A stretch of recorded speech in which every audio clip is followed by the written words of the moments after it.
Dengue মোকাবিলা শহর জুড়ে সচেতনতা মিছিল। জেলা প্রশাসন ও রেড ক্রসের মালদা জেলা শাখার উদ্যোগে মিছিলের আয়োজন করা হয়। বৃহস্পতিবার সকাল 11টা নাগাদ মালদা কলেজ ময়দান থেকে শুরু হয় সুসজ্জিত সচেতনতা মিছিল। জেলা প্রশাসনের বিভিন্ন দপ্তরের পাশাপাশি ব্যবসায়ী সংগঠন ও বিভিন্ন স্কুলের ছাত্রছাত্রী ও সাফাই কর্মীরাও পা মিলিয়েছিল সচেতনতা মিছিলে। মিছিলে পা মেলান জেলা শাসক নিতিন সিংহানিয়া, অতিরিক্ত জেলা শাসক পীযূষ সালুঙ্কে, ইংরেজবাজার পৌরসভার চেয়ারম্যান কৃষ্ণেন্দু নারায়ণ চৌধুরী, জেলা মুখ্য স্বাস্থ্য আধিকারিক সুদীপ্ত ভাদুরী, ইন্ডিয়ান রেড ক্রসের মালদা জেলা শাখার সভাপতি ডক্টর DN সরকার সহ অন্যান্য আধিকারিকরা। মানুষকে সচেতন করতে মশার মডেল প্রদর্শন করা হয় মিছিলে। পাশাপাশি বিভিন্ন স্কুলের ছাত্রছাত্রীরা হাতে প্ল্যাকার্ড নিয়ে ডেঙ্গু মোকাবিলায় বার্তা দেয়।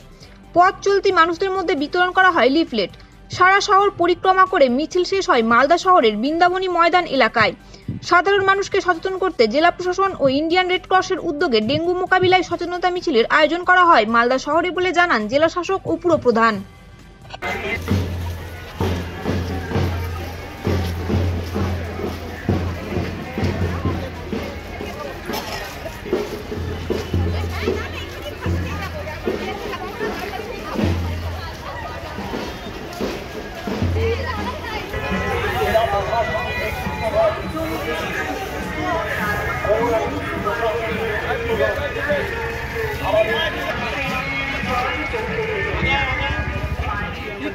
ডেঙ্গি নিয়ে অ্যাওয়ারনেস ক্যাম্পেইন চলছে জেলা জুড়ে এবং তারই হিসেবে আজকে ইন্ডিয়ান রেড ক্রস, আমাদের red cross society plus English Bazar পৌরসভার যৌথ উদ্যোগে একটা র্যালি অ্যাওয়ারনেস ক্যাম্পেইন আয়োজন করা হয়েছে, যেখানে স্কুল ছাত্রছাত্রীরা তারাও পার্টিসিপেট করেছেন এবং রেড ক্রসের প্রত্যেক মেম্বার্সরা পার্টিসিপেট করেছেন। আমাদের যেহেতু ডেঙ্গি কেসেস বাড়ছে, আমরা বিভিন্ন অ্যাক্টিভিটিসের মাধ্যমে ক্লিনিং অ্যাক্টিভিটিস থেকে শুরু করে লার্ভিসাইড স্প্রে থেকে শুরু করে গাপ্পি মাছ ছাড়া থেকে শুরু করে আরও বিভিন্ন অ্যাক্টিভিটিস সরকারি নির্দেশ অনুযায়ী সেটা করছি এবং তারই পার্ট হিসেবে যে IEC ক্যাম্পেইন মানে অ্যাওয়ারনেসগুলো বাড়ানো, তারই হিসেবে আছে একটা র্যালি।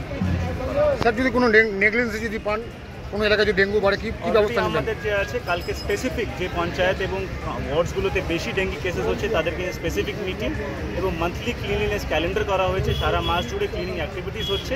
আমরা আশা রাখছি ডেঙ্গি কেসেস কমবে। যদি নেগলিজেন্সি যদি পাওয়া যায় স্যার? এখনও অবধি আমাদের জেলায় 354 জন মতো আক্রান্ত হয়েছে। মূলত কোন কোন ব্লকে বেশি?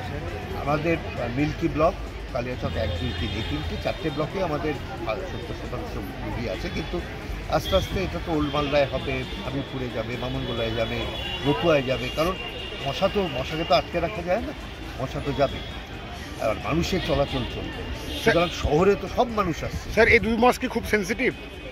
2 মাস তো ডেঙ্গুর আমাদের সাধারণভাবে যে ইতিহাস বলছে, পুজোর পর অবধি ডেঙ্গুর প্রকোপ চলে, নভেম্বর অবধি আস্তে আস্তে কমে যায়, কিন্তু এই আগস্ট, সেপ্টেম্বর, অক্টোবর অনেকটা বাড়ে।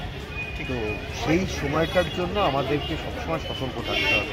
সেন্সিটিভের থেকে বড় কথা সতর্ক থাকাটা দরকার, কারণ সব মানুষ যদি একসঙ্গে সতর্ক থাকে তাহলে আমরা ডেঙ্গু আটকে রাখি। স্যার, হটস্পট জোন কোনটা বাছা হয়েছে?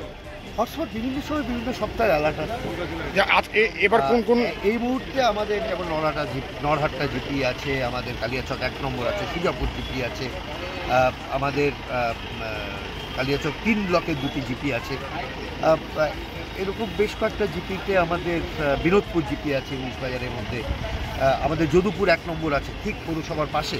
তো এই জায়গাগুলোকে আমাদের ইমিডিয়েটলি আমরা অ্যাকশন নিচ্ছি। এগুলো কি হটস্পট জোন? হটস্পট বলতে এই মুহূর্তে এই জায়গাগুলোই বেশি আছে, এখন হটস্পট কালকেই পাল্টাতে। থ্যাংক ইউ স্যার, আমাকে একটু দিন।